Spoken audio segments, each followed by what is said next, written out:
Hey everyone, welcome to Co-op Existence, the channel where we play video games and we have deep chats. In today's deep chat, we take a look at our experience with the modern church and deconstructing our faith. But before we get into that, I want to take a second to remind everyone that we're currently having a subscriber giveaway. If you want to participate in this giveaway, make sure you like this video, subscribe to our channel, and check out the video pinned in the description box below.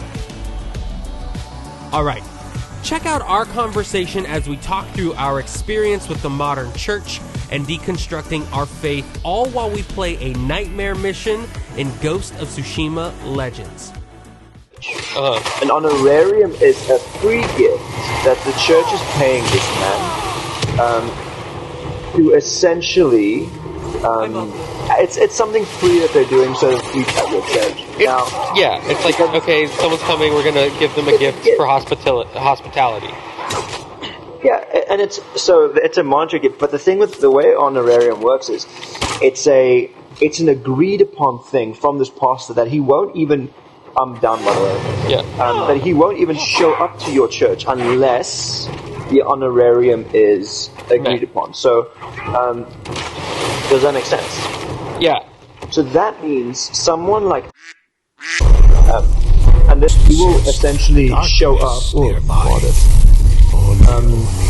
like cool, I'll preach you at your church, but it's going to cost you a certain amount of honorarium. Now charges $100,000 American dollars to come speak at your church. That's crazy, and that's, dude. Because it's a gift, it's because it's a gift from the church, it's not tax deductible. Right. Or the government can't claim tax on that because it's a gift. By the way, we still have to get these scrolls and things here. Oh wait, $100,000 to go speak at absolutely any church in the world. Far out, dude. So that's now nuts. The statement that you made earlier was that a lot of these preachers do certain things that are very self-serving, and this is my thing. Just to go and say, hey, God told me that I need to bring this. Okay, here's the thing. Oh, okay. But it's only the only treasure. The other thing. Okay, so I have a church. Charging. I want to come preach. So my people get in touch with those people, and they're like, hey, Kyle wants to come preach at his church. And he goes, great. I would love to come preach at the church.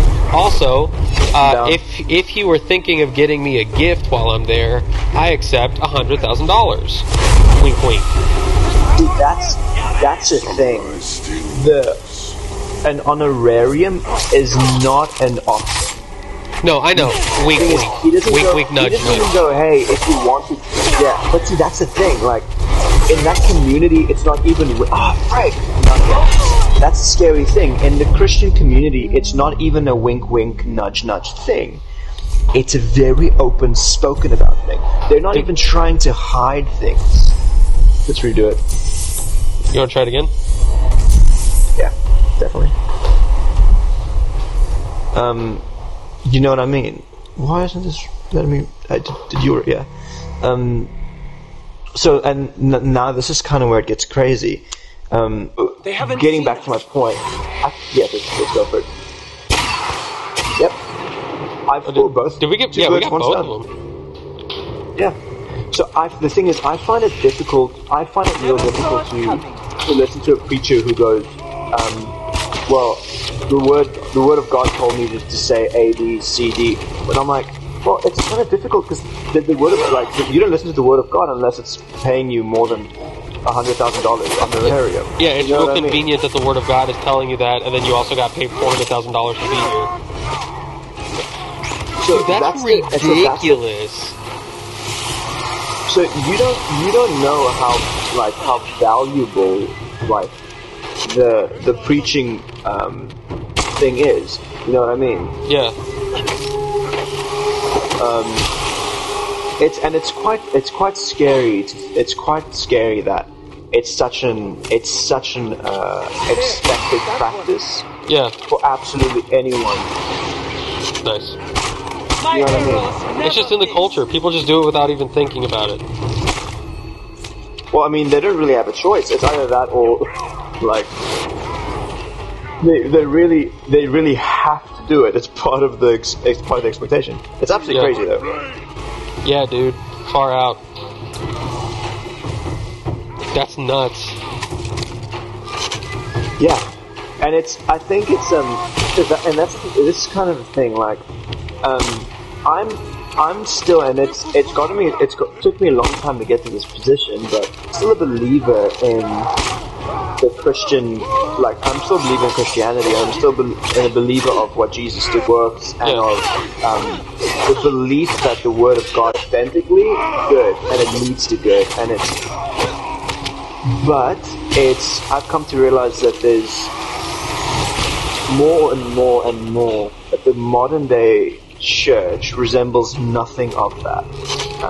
I completely agree. It's kind of crazy to me. Meaning, it's only worth his time to come share the Word of God if you at least give him $100,000. Yeah. And now you have to ask questions like, that's wild. And also, how can afford to have mistakes at his church so often?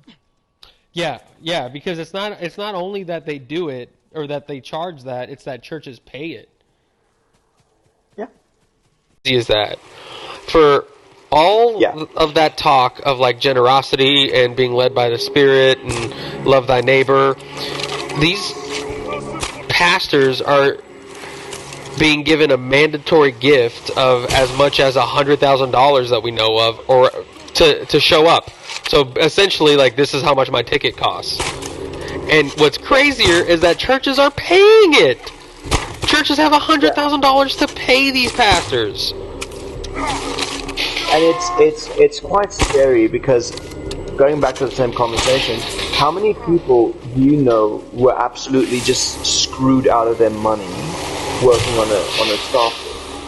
Yeah, bro. We always say things like, "Oh, you can't trust big CEOs because they take a majority of the cut." But it's even worse in churches, because the reason somebody like wouldn't call out for doing that is because he also benefits from exactly the same. Yeah, they all do the same thing. And it's none of them are willing to go and say, "Hey, okay, cool, this is probably not right," because there he is. Okay. Yep. Big one. Yep.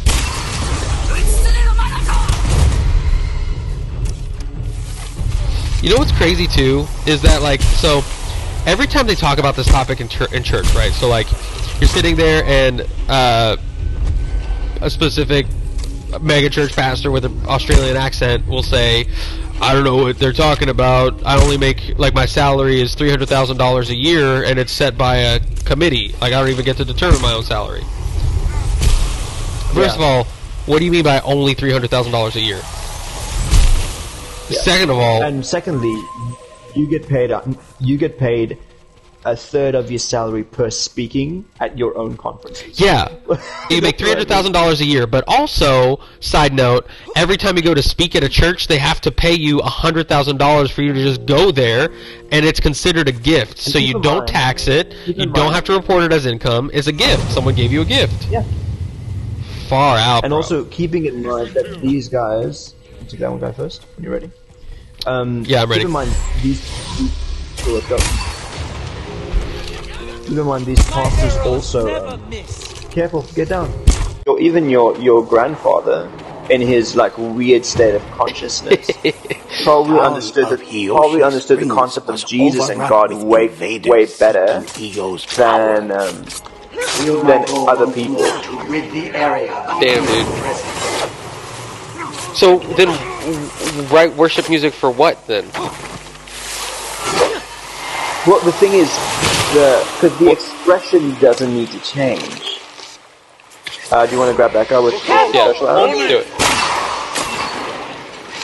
it. Because are we sneaking? Are we sneaking or are we attacking? Well, it's too late now. I think we've already seen us.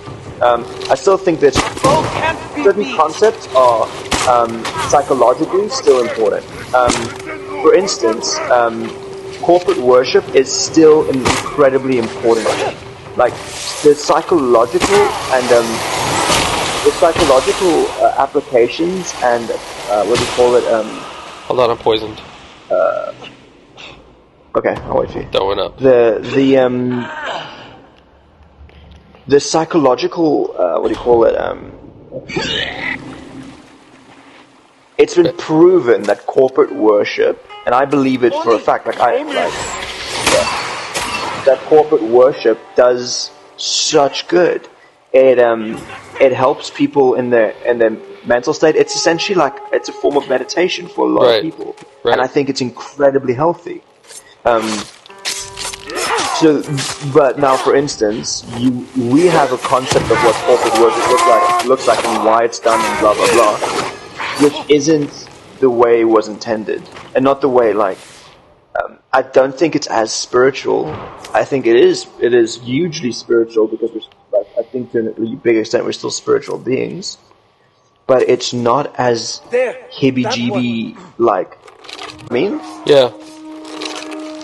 So I think the big reason I would still want to write even worship is because I still believe that there's a strength in it, and I still believe that there's a power in us doing things like singing together. It's good for the human spirit. Like a lot of people always say things like they miss corporate worship. Yeah, because it was freaking good. It is such a sense of unity. It brings people together. It does such. Psychologically, it's such a great place to be. It's such a good thing to do. You know what I mean? Oh, hey, let's look for the scroll. Warriors and scroll. Found it. One of my lost scrolls. Yes, I'm all about it, man. So I think that when it comes to even writing songs, I think it's so important to still come together under and that's something I listened to a podcast ages ago. And Russell Brand, I can't remember who he was speaking with. I think it was Brene Brown. And they were discussing how the solution to, and this is something I totally agree with. I think the solution to the world's problems is a global consciousness. It's an agreement. It's some sort of agreement that we're all under, that we can all go, okay, cool, this is either the greater good, or this is what we're focusing towards, or this is what, and it's beautiful to consider, you know what I mean? Mm-hmm. And I do think I don't know how our spirituality looks, I don't know how it stems. I think Jesus is a brilliant example of that, of spirituality. So I think singing together and coming under a greater consciousness is really important as well. What do you think it is about that, right? Because that is a common theme, whether it's chants or hymns or congregational worship or repetitive sounds during meditation or yoga, like that act that just brings people such harmony. Yeah, shoot him with an arrow. Normal arrow, with a light arrow. Yeah.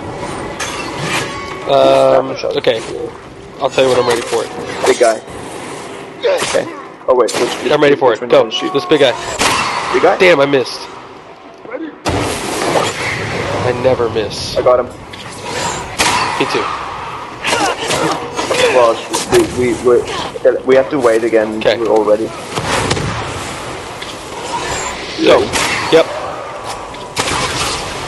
Got him. I'm down. Took a while. Okay. It's the poison that's messing me up. Watch out. Did you just crack a gourd, bro? So, yeah. Well, I mean, I don't know if you've noticed, but the gourd... Oh, we have to shoot him with things. Yep. Got him. Down.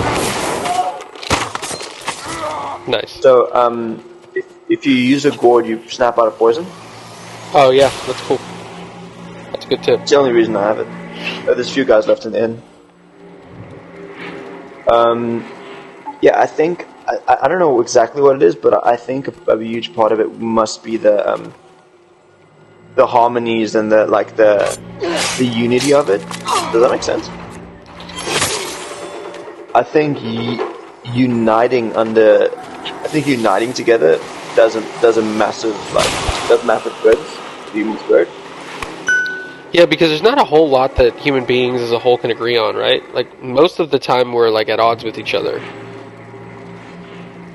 But yeah, 100%. And I think it's important for us to notice that a massive part of our evolution was focused around uniting. Like, that's kind of the things we did. Like, let's consider that we were telling stories via song. Like, we were conveying culture via song. We were, like, spirituality played a huge part in our evolution as a species. So it's crazy of us to go and think that. Oh man, you hit him over and I missed. It's crazy of us to think that singing wouldn't play still a big part in who we are. You know what I mean? Okay, well, let me ask you this question then. What are the themes of the songs that you're writing now then? Because mega church worship all tend to have the same exact theme, which is Spirit lead me where my trust is. You know, like the Oceans model. Yeah. So like so with your shift in perspective now, like what is the goal of what is the goal of the message that you're trying to convey through song? A more accurate representation of Christ. A more loving, a more honest, a more holistic, and a more universal Christ. Does that make sense? Yeah. So, okay, let's shoot this guy quick. Wait, which one? See you, This one. Okay, is it? Yeah, got it. So, for instance, the reason I say that is, did you hit him? Yeah. He's still. It's essentially like it's kind of a prodigal son type of story, but stripped of cliches. Like, and it was very true. It was literally me going like very, very bare. Like, yo, I've been quite fucked up, and I don't know how any of this looks, but I know that the God that I know is one of peace, and the God that I know is one of like I know a God that's true. I know a God that is love. You know what I mean? Does that make sense? Like, yeah, it's beautiful. I know where I come from, and I know that I know this is real. In wait, eager. Yeah, so despite my frustrations or the lack of detail or clarity, it's okay because there's peace on the other side of it. Yeah, well, because at least I know that there's through the fakeness of church and through the disgust of what they've turned it into. I know that there's. Let's get these guys first. Okay. You ready? Yep. I know that there's a truth there, and I not only believe in it, but I love it. Like, there was something that I used to cling on to and absolutely adore. I'm poisoned. Shit.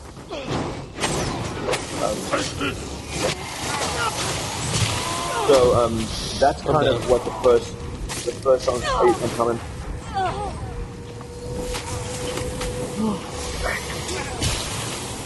No. I'm off. That's what the first song for me was kind of about. And then the second one was a similar thing. It was kind of this so the chorus of the first song I wrote is about shit, I'm down again. Habakkuk 3:19, not 3:19. I don't know if you remember the scripture. It's from like, even though the trees are bare, yeah. Even though the fig tree bears no fruit, even though that was the song that I like. That was because I was like I knew that through however like my spirituality is real and whatever Jesus looks like, I know that I had to like there's a God that I believe in. Right. And I you know what I mean? And then it just goes on to kind of like list off certain concepts about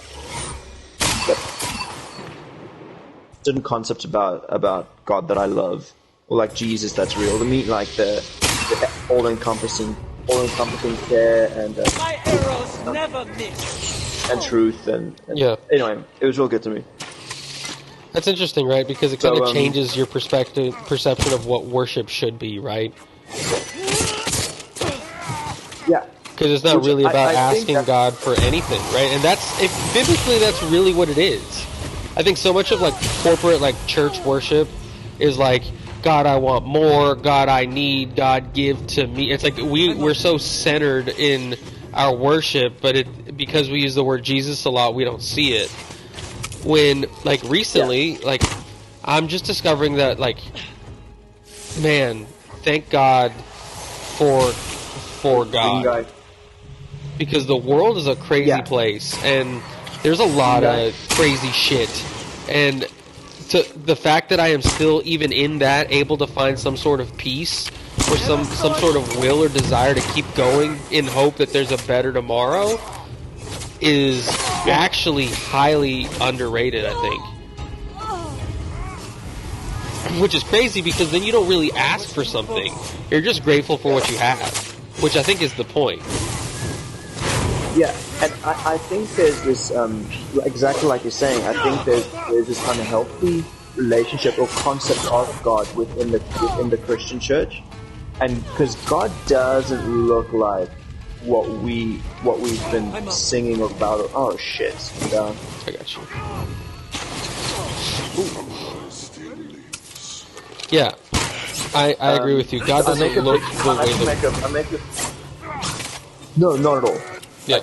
God looks nothing like what we think God looks like. You know why? Not even close. I think it's interesting, the concept that, like, when we hear, like, the creation story, that we're formed in the image of God.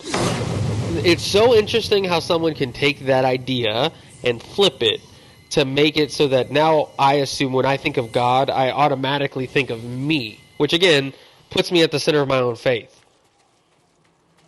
Because I'm thinking like, oh, I'm made in the image of God, I must be like I must be pretty close then, right? So my will, my desire, the things that I want, the things that like I think I deserve should obviously be right, because that's what my image of God is.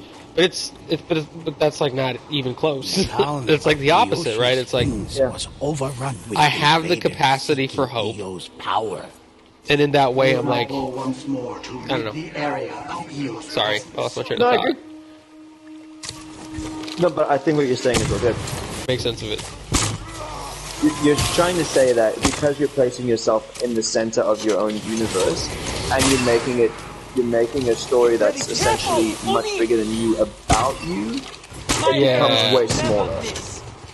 Yeah, that's it. It becomes quite self-involved, and it becomes quite impossible for you to actually, because it's just all you need is you, which means that you'll obviously be looking at your Christianity or your spirituality through a lens of, well, give me more, or I need more, or like, get this guy with an arrow, light arrow.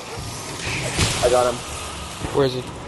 Ah, I'm poisoned. I can't see anything. What? It's okay. It's fine. Let me know when you're ready. Good. Go.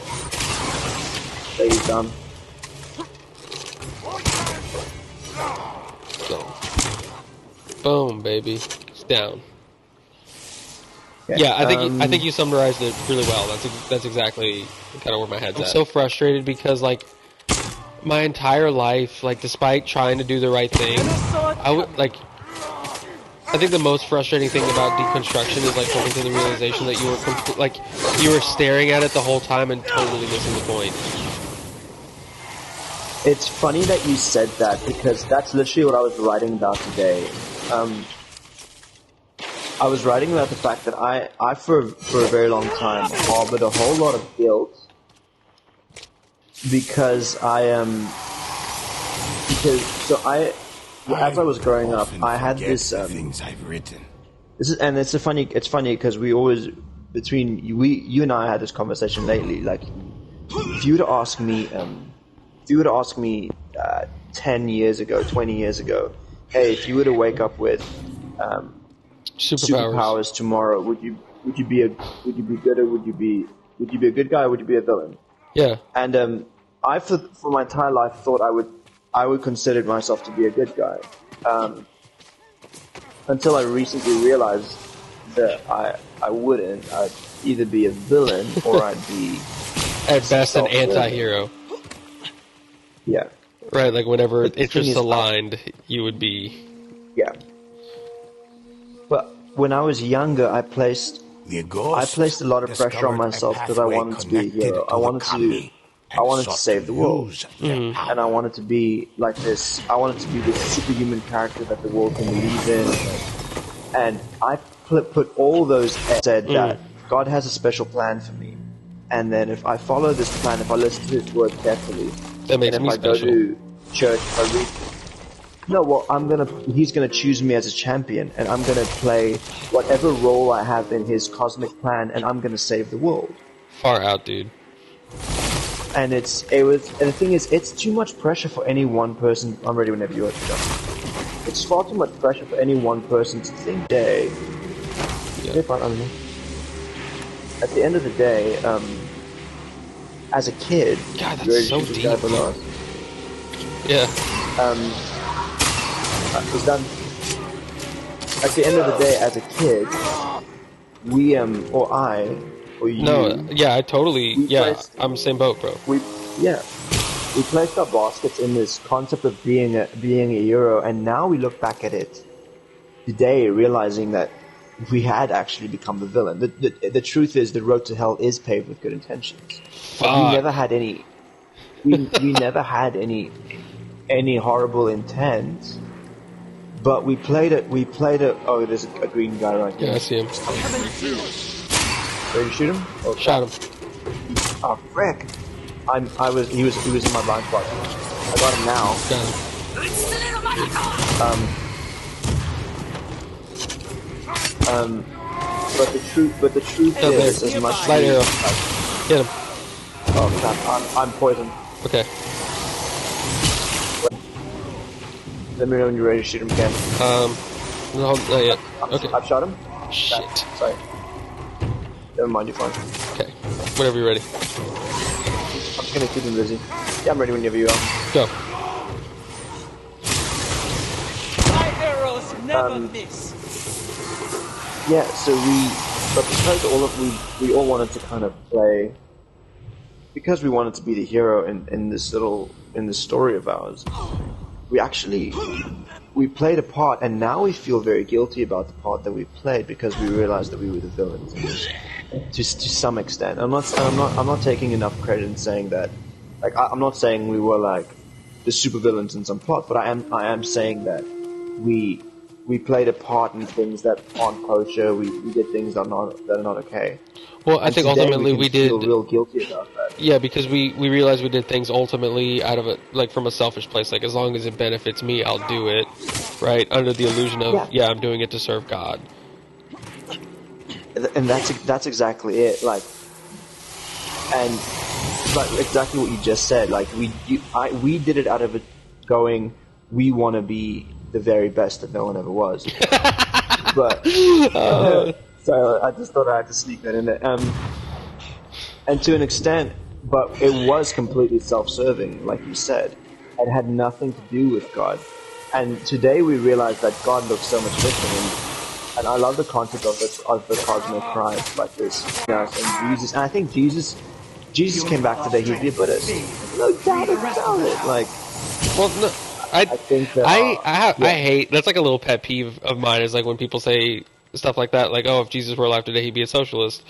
Like, no, Jesus would just be doing his thing, right? Because it's I'm hard just saying to. that he's so far removed from Christianity that he would definitely not be Christian. Yeah, but it's. I think does that make sense? It's so individualized, is what I'm realizing. Yeah, you know, it's still not an accurate statement. Like it's a part of deconstruction that nobody talks about, because so much of it seems like doom and gloom. Because I think most people start talking about deconstruction when they're in the middle of it, like very publicly. But there's this part of me that, like, after you reconcile everything with yourself and you understand that it's okay, And Before we go into the gate, let's quickly see if the chest is here somewhere. oh no, it's not. It's up the mountain again. To your point, I think the one thing about deconstruction that, like you said, that no one speaks about is the beauty of reclaiming what was once yours. It's the beauty of taking back what you believe and rebuilding what you believe. It's not just deconstruction, it's reconstruction. Wow, look at that. Rebuilding the truths in your life. Do you want to get this drum? Okay. Yeah, actually, that's a good point.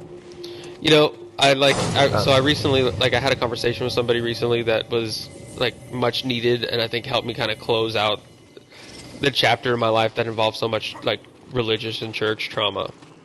And, like, I thought about this a lot because, like, I'm a very visual person, so things come to me almost like a daydream.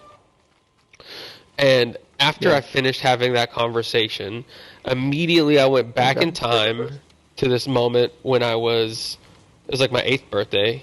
Oh, hold on. We're about to do this, aren't we? Finish the story first. I prefer to hear the story. I went back in time to like my 8th birthday, and what's significant about my 8th birthday was this was the birthday where my dad gave me my first ever drum set. And for some reason, like, the story that my had been, like, just kind of told was, like, on that day, something took hold of my heart, and it kind of felt like a grip. And from that day forward, that grip has just been closing tighter and tighter and tighter and tighter, but slowly, almost so that you don't notice it. And after I had this conversation with this person, and I felt like I finally closed out that chapter, I felt that grip release itself, and not immediately, because you know how, like, when you squeeze like a water balloon or something that's malleable, it kind of like it leaves an imprint there a little bit. Yeah. I still felt that like a reminder, but I also felt better again, and I think like the point of that is like. When I first got a drum set, that's the first time I ever felt like I wanted anything. Because up until that point, I was just a kid, right? I didn't know anything. And then I saw this drum set, and I thought, oh, what an identity that would be to have. A musician, or to be a drummer, or to be famous. Yeah. And like, in that moment of my life, I for the first time, wanted something, which is a great thing. Yeah. But at the same time, the overwhelming pressure of like having to prove myself to someone, be it my dad or, I don't know, like prove something to someone that I deserve to be that person or I can be that person. You know what I mean by that? Yeah. And like ever since then, it's just been like this dog race about like trying to bring this thing to fruition and finally find the acknowledgement that I've been looking for ever since I was 8 years old and decided that I have a dream and I need to go see this out. I also now need to be acknowledged and like recognized as worthy. And like I just don't feel that anymore. And it's so liberating because I think that's what happens in the reconstruction process of deconstruction, to your point. Like after you tear everything down, you put back together the things that really matter. And that sounds cliche until you feel it, because then you realize that like life is okay and things are going to be okay. And you can want things and work for things without having to let those things consume you. Because you know and you understand what really matters to you in your life and who you are in relation to God, I guess. Yeah. You know, I walked away from that conversation saying, like, I think my problem was when I was reading the Bible, like in the gospel, I always saw myself as one of the disciples. You know, like if Jesus were here, I'd be like his right-hand man. Like, Jesus, give me who was it? Was it Timothy and his brother? They're like, hey, when you go to heaven, my two sons get a seat at your left and your right hand. Yeah. You thought you'd be that guy? I thought I was that guy.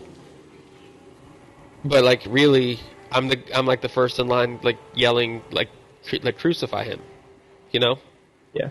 But the beautiful thing The about dude that rubbing is, vinegar when he asked for water. yeah. But the funny thing is, like, that was the first person that got to hear Jesus say, "Lord, forgive them, for they know not what they've done," right? And really experience what it means to be forgiven, despite the fact, like, that you're looking your own humanity in the face, and you're like, "Wow, that's awful."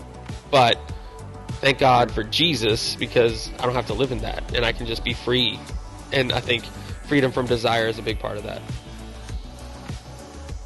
Thanks for joining our conversation. If you enjoyed that video, please make sure you like the video and subscribe to our channel. And if you have had an experience with the church or in deconstructing your faith, please make sure to let us know in the comment section below. We would love to hear from you, because remember, life is best lived when you play it in co-op.